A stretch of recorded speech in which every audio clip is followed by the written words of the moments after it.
Hai everyone, dan kita senang bisa berkumpul lagi untuk bisa mendengarkan apa yang Tuhan ingin sampaikan kepada kita semua dalam pelayanan Yes, Kita Bisa. Yuk kita mau berdoa sebelum mendengarkan firman Tuhan. Bapa, kami berdoa, kiranya Tuhan berbicara kepada kami, berikan pengajaran-pengajaran yang baik, sehingga setiap pengajaran ini bisa membuat hidup kami bisa menjadi baik buat diri kami dan juga buat sesama. Dalam nama Tuhan Yesus, kami berdoa dan mengucap syukur. Amin. Alright, kembali lagi dalam Yes Kita Bisa. Kenapa? Kita pilih program ini bernama Yes Kita Bisa. Artinya saya bisa, Anda bisa, dan kita semua bisa. Yang penting kita harus mendapatkan pengetahuan yang benar dan juga mempraktekkan apa yang kita pelajari sama-sama dan andalkan Tuhan. Kita pasti bisa. Nah, kita mau melanjutkan lagi khotbah berseri Buah Roh. Di mana kita sudah memasuki minggu keempat. Kita mau hari ini belajar yaitu sesuai dengan sweatshirt yang Pastor Ed pakai, yaitu be kind atau be ready for doing good. Ya, siap-siap untuk melakukan hal-hal yang baik di dalam kehidupan kita. Ya, mau nggak? Kita senang orang berbuat baik kan kepada kita. Nah, kita juga diminta sama Tuhan untuk bisa melakukan baik buat orang lain. Karena kalau kita suka orang lain melakukan baik buat kita, kita juga harus bisa melakukan hal yang baik buat sesama. Nah, hari ini kita mau bicara mengenai goodness, yaitu kebaikan. Ya, kita lihat sama-sama firman Tuhan yang sudah kita pelajari sama-sama dalam 4 minggu terakhir, yaitu Galatia 5 ayat 22 sampai 23. Di situ dikatakan, tetapi buah roh ialah kasih, sukacita, damai sejahtera, kesabaran, kemurahan, dan kebaikan. Ini yang kita mau pelajari hari ini, yaitu be ready for doing good. Bersiap-siaplah untuk melakukan yang namanya kebaikan. Be ready for doing good, seperti tema hari ini. Artinya apa sih? Today we going to look for goodness, yaitu melakukan hal yang baik. Goodness itu bicara mengenai kebaikan. Karena kalau di dalam Alkitab bahasa Inggrisnya dikatakan patience, kindness, and goodness. Kalau kita bicara mengenai kebaikan, yaitu kita juga harus siap-siap untuk melakukan hal-hal yang baik, yaitu be ready for doing good. Siap-siap untuk melakukan yang baik. Nah, kalau di dalam bahasa Inggrisnya, di dalam ayat firman Tuhan dikatakan goodness. Ya, kalau bahasa Indonesia kebaikan, tapi bahasa Inggrisnya di situ dikatakan adalah goodness. Nih, goodness. Nah, goodness artinya apa sih? Goodness artinya yaitu kebaikan. Nah, kalau kita bicara mengenai goodness, good itu kan baik. Ya, kita seringkali berkata, oh good food, ya makanan yang baik, lagi udara yang baik, good weather. Atau orang datang berkata, have a good day. Nah, sekarang kita mau bagaimana kita mendefinisikan kata baik. Ya, karena kata baik ini sering kita dengar. Misalnya good apa? Good food, good habit, yaitu perilaku yang baik, makanan yang baik. Terus apalagi orang berkata have a good day, atau apalagi oh dia telah melakukan pekerjaan yang baik, he did a good job. Oh, perjalanan yang baik. Atau mungkin saudara berkata, oh pastor, I had a good time. Ya, ini kan kata-kata yang sangat berhubungan dengan kata baik.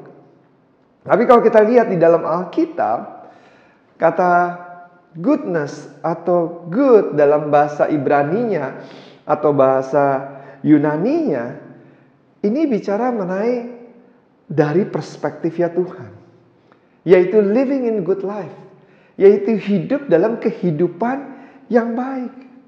Jadi di dalam bahasa Ibraninya dan bahasa Yunaninya, pengertian kata baik itu adalah living a good life, yaitu menjalani kehidupan yang baik. Nah, what is a good life? Ya, itu ada beberapa contoh what is a good life. Ya, good life means, atau mungkin orang berkata ya looking good. Ya, looking good itu ya apa ya, kita sekarang ini mau supaya kelihatan baik. Ya penampilan baik pastinya. Untuk beberapa orang pengertian good life adalah looking good. Nah looking good itu pengertiannya apa sih? Sekarang ini kita sangat peduli sekali dengan berpenampilan baik. Sampai-sampai kita harus bicara mengenai color coordination. Yaitu pemilihan warna-warna yang tepat dalam kita berpakaian, baju, rambut, rumah. Ya terus juga hairdo kita, misalnya kita ke salon atau kita ke barber, atau juga mungkin fashion yang kita pakai sehari-hari. Pokoknya kita tuh fokus banget untuk bisa berpenampilan baik.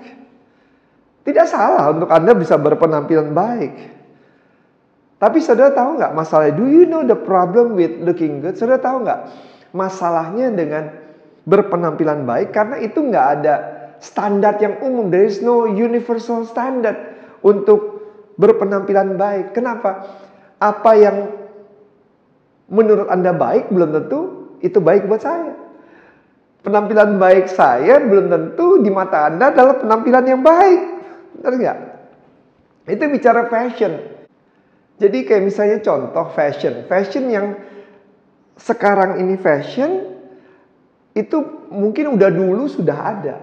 Atau mungkin saat ini yang kita pakai saat ini udah out of fashion karena udah nggak zamannya lagi. Saya kasih contoh misalnya buat perempuan pakaian peplum ya. Peplum itu sempat hit banget di mana ini ya stylenya seperti begini gitu. Tapi sekarang udah nggak lagi, lebih ke oversize, lebih kepada street style. Nah, saudara bisa ngebayangkan kan kalau saudara saat ini masih pakai style yang sebelumnya kayak tadi peplum gitu. Tapi stylenya ini sekarang udah lebih ke yang oversize style.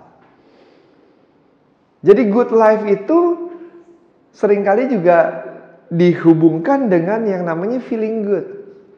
Ya, saya ingin rasa, makanya sekarang ini lagi populer banget yang namanya healing kan. Ya istilahnya istirahat, liburan. Feeling good itu seperti kayak apa ya, kita sitting in the hot tub, terus kemudian atau pergi berlibur, going on vacation, atau kulineri dapat makan makanan yang enak, atau feeling good, saya feeling good kalau saya duduk santai baca buku.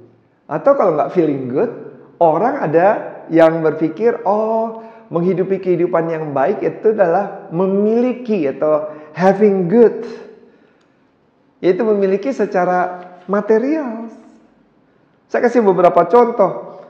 Ya ada orang yang suka banyak barang-barang, tapi dia berpikir bahwa apa yang dia miliki kurang banyak. Jadi dia tambah lagi. Dan semakin dia tambah banyak barang-barangnya, tempat dia tinggalnya udah tidak cukup. Jadi dia harus cari tempat yang lebih besar lagi. Dan semakin tempatnya lebih besar lagi, dia punya keinginan untuk tambah barang lebih banyak lagi. Bahkan ada satu stiker slogan berkata, the one with most toys wins. Yaitu orang-orang yang punya banyak mainan itu yang lebih menang. Mainan itu sekarang itu bukan kayak mainan anak-anak.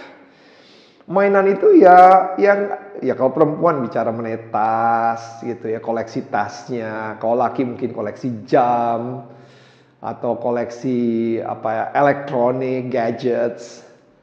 Jadi semakin banyak mainan-mainan kita, atau mungkin saudara punya tergantung hobi-hobi kita. Sepeda, semakin banyak koleksi sepedanya. Buat orang-orang tersebut, for these people, tujuan utama mereka adalah menghasilkan uang sebanyak-banyak mungkin supaya mereka bisa membeli barang sebanyak-banyak mungkin. Artinya they have stuff, their life full of stuff. Dia menjalankan kehidupan itu penuh dengan hal-hal yang hanya sifatnya material. Tapi firman Tuhan berkata, God says in His word says that the good life is not based on looking good. Jadi firman Tuhan bilang kehidupan yang baik itu nggak berfokus dengan berpenampilan baik semata-mata atau feeling good atau having good atau memiliki. Karena daripada itu mungkin saudara bertanya, Pastor Ed, so what exactly is goodness? Apa sih yang maksudnya mengenai kebaikan di dalam buah roh yang Tuhan ingin sampaikan kepada kita semua? Ingat saudara, coba kita lihat di dalam Kejadian 1 ayat 31. Dikatakan demikian, Tuhan melihat semua yang telah dia buat. Ya, Tuhan melihat semua yang telah dia buat dan lihatlah itu sangat baik. Ada pengertian katanya, sangat baik.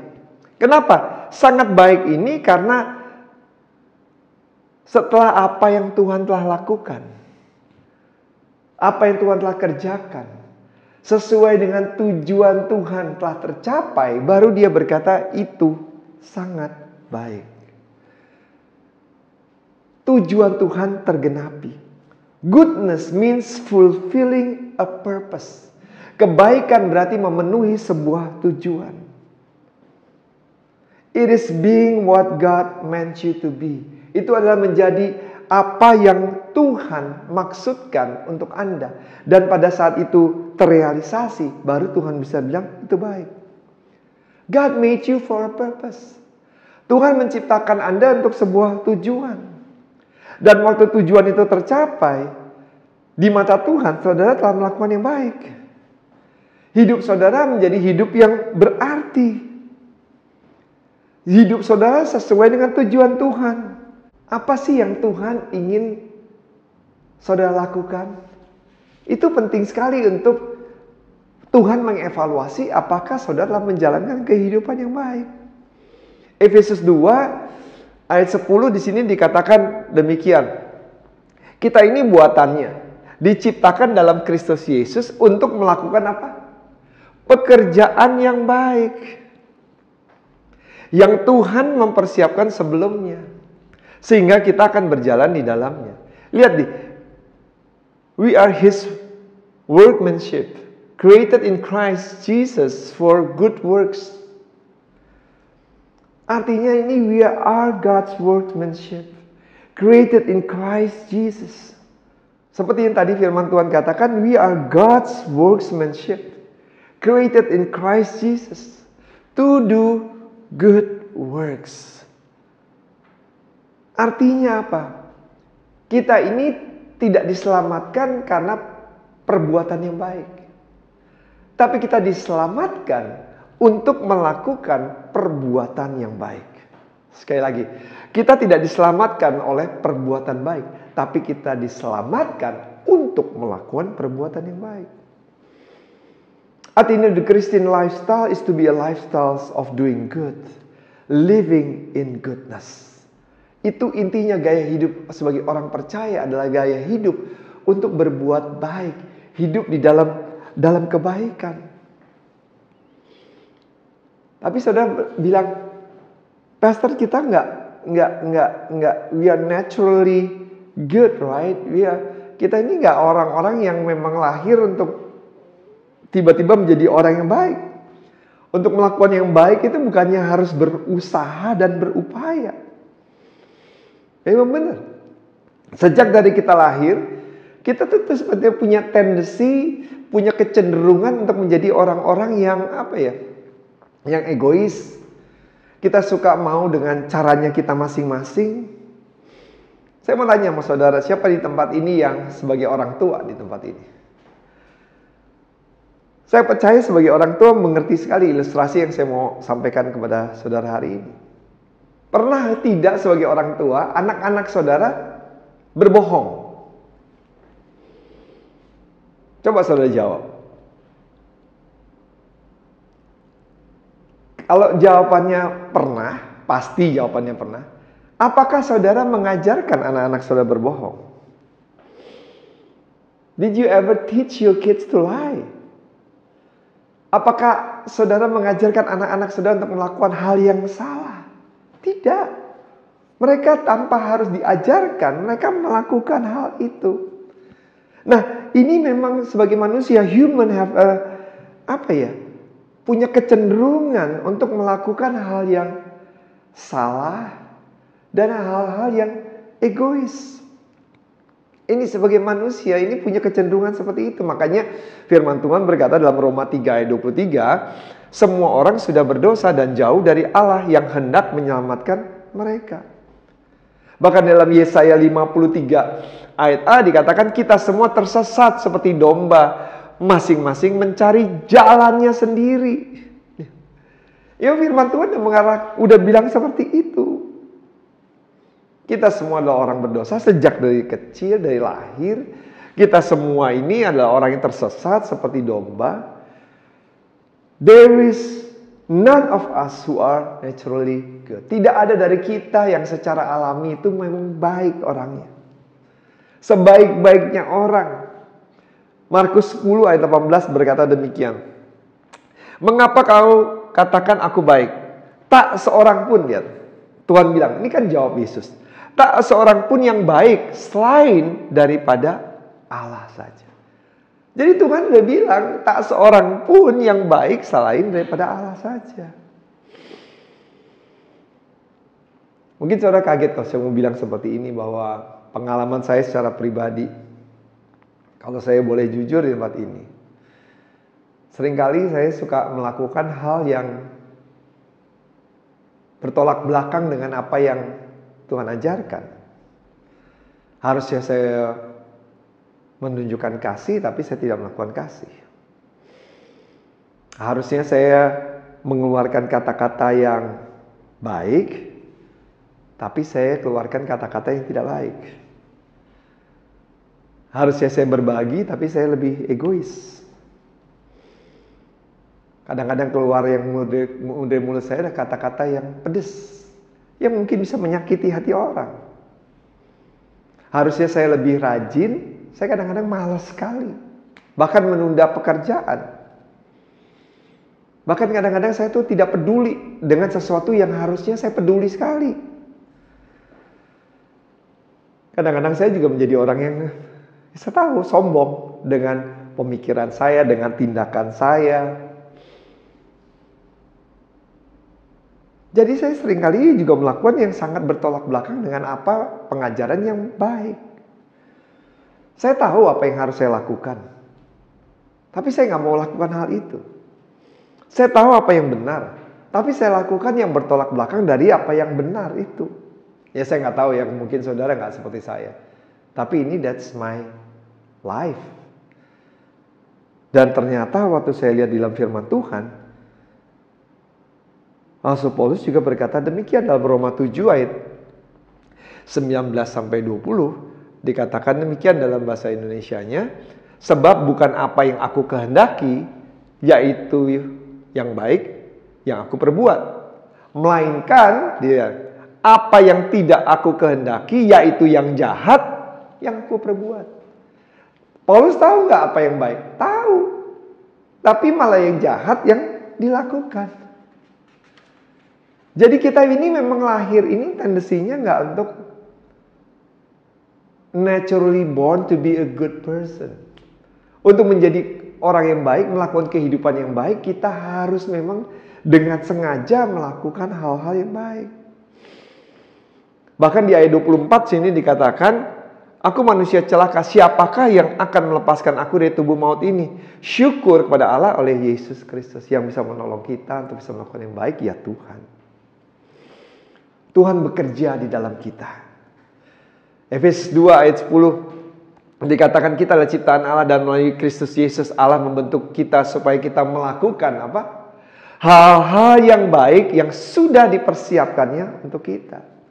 Jadi bahwa melalui Kristus Yesus Allah membentuk kita untuk melakukan hal yang baik. Jadi Tuhan bekerja di dalam kita untuk melakukan hal-hal yang baik. Kita ini ciptaan Tuhan dan Tuhan bekerja di dalam kehidupan kita. Tuhan tahu kok kita keras kepala. Tuhan tahu kita egoisan orangnya. Tuhan tahu kita suka memberontak. Tapi tetap Tuhan bekerja di dalam kehidupan kita. Karena Efesus 2 ayat 13 dikatakan demikian. Berarti bahwa Tuhan sedang bekerja dalam hidup kita. This means that God is at work in our life. Tuhan bekerja di dalam hidup kita.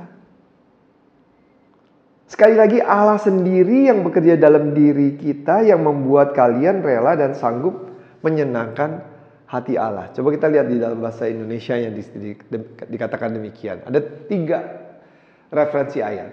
Yang di dalam bahasa Inggris yang pertama, terjemahan NASB, it is God who is at work in you. Kemudian dikatakan juga God is working in you. Bahasa Indonesianya, karena Allah sendiri yang sedang bekerja di dalam dirimu untuk membuat kalian rela dan sanggup menyenangkan hati Allah. Lihat. Jadi Tuhan sendiri yang bekerja. Karena daripada itu tema khotbah hari ini yaitu terambil dari Titus 3 ayat 1. Dikatakan bahasa Inggrisnya, be ready for every good deeds. Bersiap-siaplah untuk melakukan hal yang baik. Ini tema pada hari ini. Be ready for every good deeds. Artinya taat dan siap untuk melakukan setiap pekerjaan yang baik. Oke, everyone? Saudara semua siap nggak untuk melakukan pekerjaan yang baik? Oke, kita mau pelajari, kita akan lihat sesuai dengan waktu yang ada. Kita akan belajar 5 hal kalau memang memungkinkan. Bagaimana kita bisa menjadi orang yang melakukan hal yang baik. Yang pertama,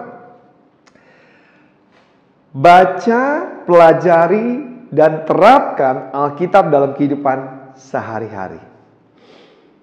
Baca, pelajari, dan terapkan. Ini penting, saudara. Read, study, memorize, fill your mind with it, fill your life with it, dan jalankan kehidupan tersebut. Dalam kehidupan ini, saudara punya 2 sumber, yaitu the Word of God and the world, yaitu dunia atau firman Tuhan. Di 3 ayat 16 dan 17 dikatakan demikian. Segala tulisan yang diilhamkan Allah memang bermanfaat untuk mengajar, untuk menyatakan kesalahan, untuk memperbaiki kelakuan, dan untuk mendidik orang dalam kebenaran. Dengan demikian tiap-tiap manusia kepunyaan Allah diperlengkapi untuk setiap perbuatan yang baik. Jadi untuk melakukan perbuatan yang baik, lihat. Pertama adalah master your Bible. Karena untuk bisa melakukan perbuatan yang baik, ya ini. Segala tulisan yang diilhamkan Allah memang bermanfaat, yaitu Alkitab, firman Tuhan. Inilah yang fondasi yang utama untuk kita bisa melakukan apa? Perbuatan yang baik. So you have to master your Bible if you want to do good in life. Saya mau tanya sama saudara, saudara udah baca belum dari Kejadian sampai Wahyu? Kalau saudara berkata, oh Pastor, saya belum. Nah, kalau saudara belum belajar, belum baca dari Kejadian sampai Wahyu, bagaimana saudara tahu manfaat-manfaatnya? Bagaimana saudara tahu faedahnya? Bagaimana saudara mengerti kalau saudara nggak pernah tahu dari Kejadian sampai Wahyu? Mungkin saudara berkata demikian, Pastor, saya kalau baca ini nggak mengerti apa sih yang dimaksud Alkitab. Sama seperti saya tanya sama saudara. Saudara pertama-tama mengerti nggak sih tentang matematika? Did you understand first about math? Ya pasti enggak. Kalau saudara bisa berhitung sekarang, dulu kita mulai belajar berhitungnya apa? 1 tambah 1. Benar? Sama dengan 2. Sebelum saudara belajar 1 tambah 1, waktu dibilang 1 tambah 1, mana ada yang tahu jawabannya 2. Ini kan sesuatu yang simple. Tapi kan mulainya dari sesuatu yang basic. 1 tambah 1 sama dengan 2. Saudara bisa belajar Alkitab kalau saudara susah. Belajar dulu aja baca dari Amsal. Terus kemudian dari kitab Markus, dari Perjanjian Baru. Sesuatu yang lebih simple. Atau dari Mazmur, saudara baca. Perlahan-lahan. Apakah saudara bisa memahami semuanya? Ya saya juga enggak, saudara. Mark Twain pernah berkata demikian. Yang menjadi masalah dalam pengertian di Bible adalah bukan yang saya tidak mengerti, tapi yang saya mengerti, bagian yang saya mengerti, inilah yang menjadi masalah. Kenapa waktu saya mengerti tapi saya tidak melakukan, itu yang menjadi masalah. Jadi yang pertama, baca Alkitab, master your Bible. Baca, pelajari, renungkan, dan lakukan. Right? Karena firman Tuhan bilang, untuk melakukan pekerjaan-pekerjaan yang baik, saudara harus jadikan firman Tuhan dasar dari segala-galanya. Yang kedua, yaitu jaga dan lindungi pikiran kita. Jaga dan lindungi pikiran kita. If you want to do good, kalau saudara mau melakukan hal yang baik, yang poin kedua, yaitu learn to control what goes on inside your mind. Ini sangat penting, bahwa belajarlah untuk mengendalikan apa yang terjadi di dalam pikiran Anda, atau apa yang masuk dalam pikiran Anda. Kenapa? Karena Amsal 23 ayat 7 dikatakan demikian. Sebab sama seperti orang yang selalu membuat perhitungan dalam hatinya, begitulah dia. For as he thinks within himself, so he is. Apa yang masuk di dalam pikiran kita inilah yang akan membentuk hidup kita. Dosa itu selalu mulai dari pikiran. Setan itu mulai masuk sebelum terjadinya dosa, itu melalui dari pikiran. Cobaan-cobaan, temptation di dalam pikiran kita. Dan kalau saudara beri pupuk dan saudara menghidupi pikiran-pikiran yang iblis tanamkan, benih-benih yang iblis tanamkan dalam pikiran saudara, maka ini akan menjadi hidup dan menjadi aktif dan menjadi realitas di dalam kehidupan saudara. Tapi sin always starts in your mind. Dosa itu selalu mulai dari pikiran kita. Karena itu kita harus jaga pikiran kita. Ada hal-hal yang tidak perlu kita pikirkan. Ya, jangan kita pikirkan. Some things are not worth thinking for. Sesuatu yang tidak perlu kita khawatirkan, ya jangan kita khawatirkan di dalam kehidupan kita. Atau sesuatu yang tidak perlu kita tonton, ya jangan kita tonton kalau itu bisa merusak cara berpikir saudara atau perilaku saudara. Sesuatu yang nggak pantas atau saudara perlu baca, ya jangan dibaca. Sesuatu yang mungkin saudara tidak perlu dengar, ya jangan didengarkan. Terus saudara tanya, jadi apa yang saya harus lakukan, Pastor? Ya jelas, Filipi 4 ayat 8 demikian. Akhirnya saudara-saudara, isilah pikiranmu dengan hal-hal bernilai yang patut dipuji, yaitu hal yang benar, yang terhormat, yang adil, murni, manis, dan baik. Yang pertama, baca, pelajari, renungkan, dan lakukan firman Tuhan. Karena itu dasar untuk kita melakukan yang baik. Yang kedua, jaga dan lindungi pikiran ketiga. Ketiga, bangun keyakinan yang positif, yang kuat. Bangun keyakinan positif yang kuat. Tapi saya bilang bangun keyakinan-keyakinan, bukan satu keyakinan. Keyakinan-keyakinan positif yang kuat. Kalau saudara mau belajar untuk melakukan hal yang baik, saudara harus berupaya membangun keyakinan-keyakinan yang positif. What do you stand for? Apa yang saudara perjuangkan di dalam kehidupan saudara? Karena if you don't stand for something, you will fall for anything. Kalau jika Anda tidak berdiri untuk sesuatu, maka Anda akan jatuh juga, saudara. The problem is that some people, saat ini banyak orang-orang tuh sangat open-minded. Hal ini terutama berlaku dalam masyarakat. Maksudnya gimana? Pluralistik saat ini di mana segalanya ditoleransi kecuali yang harusnya untuk intoleransi. Nah ini sama dengan kebanyakan orang, mereka tuh sangat open-minded, dan the brain fall out.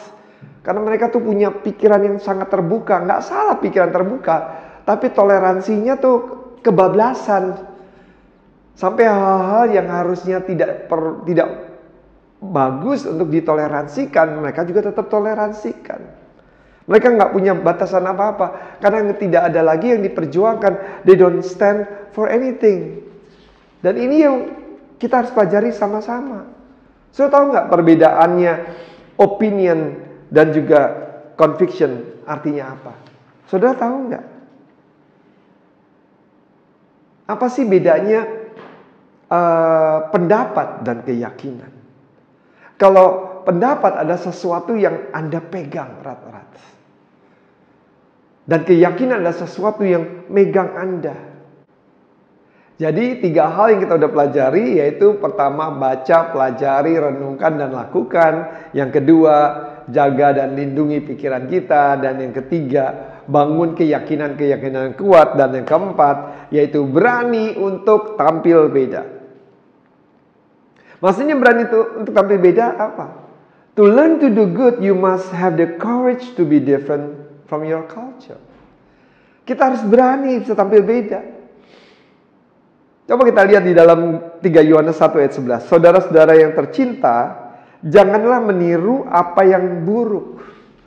Tapi dikatakan tirulah apa yang baik, bukan yang buruk.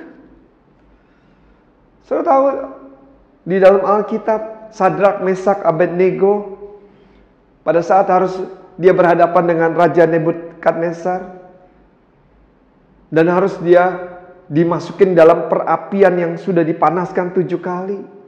Karena mereka berdiri di atas kebenaran, berdiri di atas integritas. Mereka berani tampil beda. Mereka berani berkata ya di atas ya, tidak di atas tidak. Artinya pada saat saudara berani tampil beda, berani menjunjung tinggi kebenaran di atas integritas. Kadang-kala saudara harus masuk dalam perapian yang panas. Nah, orang yang tampil beda itu ibaratnya, saya kasih contoh, ini 2. Antara termometer sama termostat. Nah, apa bedanya saudara? Antara termometer sama termostat. Saya mau tanya, saudara adalah termometer atau termostat? Mungkin saudara belum lupa-lupa atau nggak tahu. Termometer ini, dia cuman mengambil suhu orang, kayak sekarang misalnya COVID sebelum masuk ke mall atau ke tempat fasilitas public facilities, kemudian dicek suhunya, terus kemudian di sini kebaca, yaitu suhu saudara berapa, 35, 36, 37 atau 36,5. Jadi terregister di sini, ya kan? Ada tulisannya nih, saya 33,8. Let's say misalnya sekali lagi hasilnya. Nah, saya 36,2. Dia hanya mengikutin aja yang ada, suhu yang ada. Tapi kalau termostat, ini beda saudara. Dia mengontrol.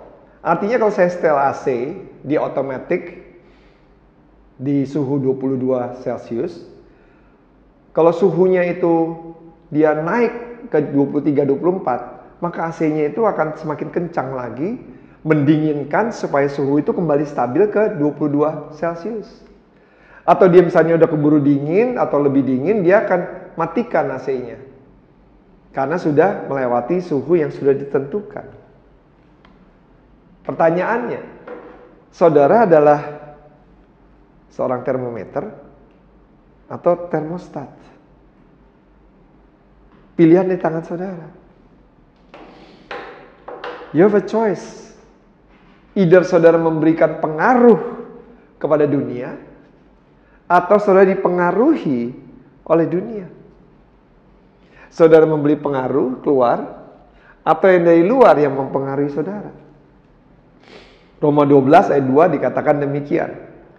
Janganlah menjadi serupa dengan dunia, tetapi berubahlah oleh pembaruan akal budimu, sehingga kamu dapat membedakan manakah kehendak Allah, apa yang baik, yang berkenan kepada Allah, dan yang sempurna. 4 hal kita sudah pelajari untuk bisa melakukan hal yang baik. Hal yang baik artinya apa? Bukan good life, having good life, feeling good, tapi kita hidup sesuai dengan apa yang Tuhan kehendaki.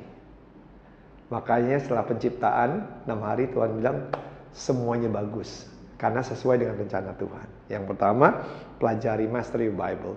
Kedua, jaga pikiran saudara. Yang ketiga, bangun keyakinan-keyakinan yang positif. Keempat, berani untuk tampil beda. Yang terakhir, bergaul dengan sesama orang percaya dan semua orang. Satu kualitas sebagai orang-orang percaya adalah kita bisa mensupport satu dengan yang lainnya. Itu gereja mula-mula seperti itu. Mereka mendukung satu dengan lainnya. Mereka berjumpa, they meet together secara rutin. Mereka memuji, mereka menghormati, mereka men-encourage, memotivasi satu dengan lainnya. Coba kita lihat dalam Ibrani 10 ayat 23 sampai 25. Kita lihat di ayat 24-nya. Dan marilah kita saling memperhatikan supaya kita saling mendorong dalam kasih dan dalam pekerjaan. Dan kemudian di ayat 25 dikatakan, janganlah kita menjauhkan diri dari pertemuan-pertemuan ibadah kita seperti dibiasakan oleh beberapa orang, tapi marilah kita saling menasehati dan semakin giat melakukannya menjelang Tuhan yang kedatangan Tuhan yang semakin dekat. Jadi gereja mula-mula itu selalu berkumpul, saling menguatkan, saling membangun, saling menasehati, saling mengingatkan.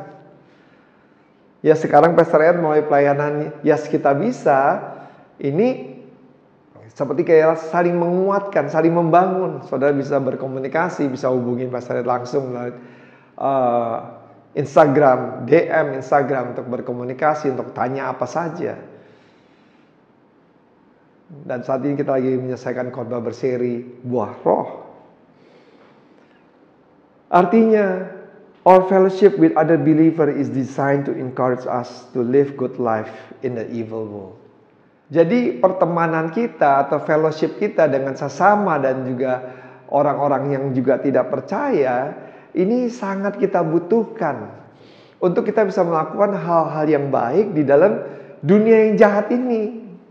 Nah, karena daripada itu, sebagai orang percaya, kita tidak boleh meniru apa yang dunia tawarkan yang tidak baik ya maksudnya. Tapi bukannya berarti kita mengisolasi diri, terus nggak kemana-mana gitu. Karena, wah ntar nggak boleh ini dan tidak boleh itu. Contoh misalnya, saya bisa ketemu saya Jason. Dia salah satu host dari Metro TV, megang acara Selamat Pagi Indonesia dan juga Newsline. Setiap hari dari Senin sampai Jumat, kita bisa bertukar pikiran, kita saling bisa membangun. Walaupun he is younger, way younger than me gitu. Terus saya ketemu dengan my good friend juga Jimmy, dia punya perusahaan Hurricane yang sangat sukses dan berhasil, dan juga dia punya hati untuk melayani sesama juga luar biasa, untuk orang-orang yang susah juga, bersama dengan istrinya dan komunitinya. We encourage one another, bukan saling menjatuhkan. Saya juga ketemu my old friend udah 20 tahun lebih, JC Lantang juga. Kita saling membangun satu dengan lainnya. We encourage one another, ya untuk hal-hal yang baik pastinya. Gitu. Jadi saudara terkasih, untuk melakukan hal yang baik kita butuh satu dengan yang lainnya. Hal yang baik itu nggak selalu harus dengan sesama orang percaya, dengan the non-believer juga, dan sosial status yang berbeda. Artinya kalau saudara mau menang, melakukan hal yang baik, kita nggak bisa sendiri. Coba saudara mau berperang, tentara. Ada nggak sih tentara berperang pergi sendiri? Tidak. Pasti pergi berbarengan bersama-sama dengan tujuan yang sama, motivasi yang sama, dengan visi yang sama. Kalau kita mau melakukan hal-hal yang baik, kita juga harus membangun pertemanan yang baik. Untuk kita juga bisa melakukan hal yang baik dan kita bisa menularkan satu dengan yang lainnya. Untuk kita semua melakukan hal yang baik. Di dalam Pengkhotbah 4 ayat 12 dikatakan demikian. 2 orang yang berpergian bersama dapat menangkis serangan, tapi orang yang sendirian mudah dikalahkan. 3 utas tali yang dijalin menjadi satu, sulit untuk diputuskan. Artinya, untuk melakukan hal yang baik kita membutuhkan satu dengan lainnya. Yuk saya mendorong Anda semua untuk bisa saling bergandengan tangan untuk melakukan hal yang baik satu dengan lainnya, baik sesama orang percaya maupun juga yang tidak percaya. Artinya yang cross religion.